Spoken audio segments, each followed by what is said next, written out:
Galatoomi gaaffii keetii fi duraanii kan inni maallaqa na gaafate yeroo sana keessatti yeroo ho'aa sana keessatti innis viidiyoo na biraa qaba anis viidiyoo isa biraa qaba naan poostota jennaan atis poostottee anis keen poostota jennaan hin dhiisee hin deeme eega wal cufnee turre immoo dheengadda kan dhufee na dubbise isadha si galee ani immoo eegganaan dubbisee malee wanti na doorsisee hin jiru wanti biraa si galee.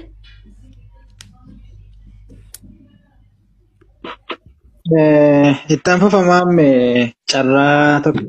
Viidiyoo bifa garaagaraatiin waraabame viidiyoon 3-4 ol isa bira jira isuma bira jira kan saallee viidiyoo bifa garaagaraatiin waraabe 3-4-5 ol na biraa qaba si galee tarii boriitu viidiyoo an nama biratti arge isa kana jechuu danda'a waan ta'eedhaa fi viidiyoon isa bira jiru 3-4 olidha malee tokko qofa miti. Hayyee.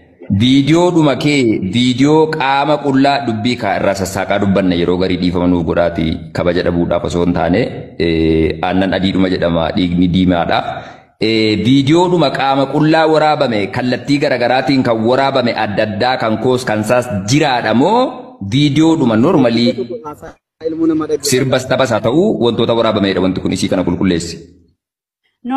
Viidiyoo dhuma qaama qullaadha garuu uffanni kan garagar ta'edha. Guyyaa tokkicha miti jechuudha. Guyyaa irraan jechuudha. Ayyee. Galatoomi. Miyuutii godhadha. Ayyee. Iddoo biraatii dhufe akkan jedhamnedha. Kan viidiyoo nama biraa akkan hin qabne dhibbaan dhibbatti waan ofitti amanuudhaaf.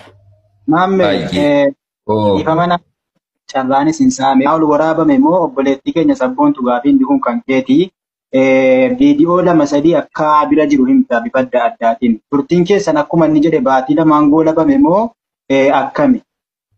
Baatii 2 qofan ta'u baatii 2 qofaa miti. Baatii 4 ol ta'a malee baatii 2 qofa miti kennaniif inni waliin haasaa turre. Hayyee.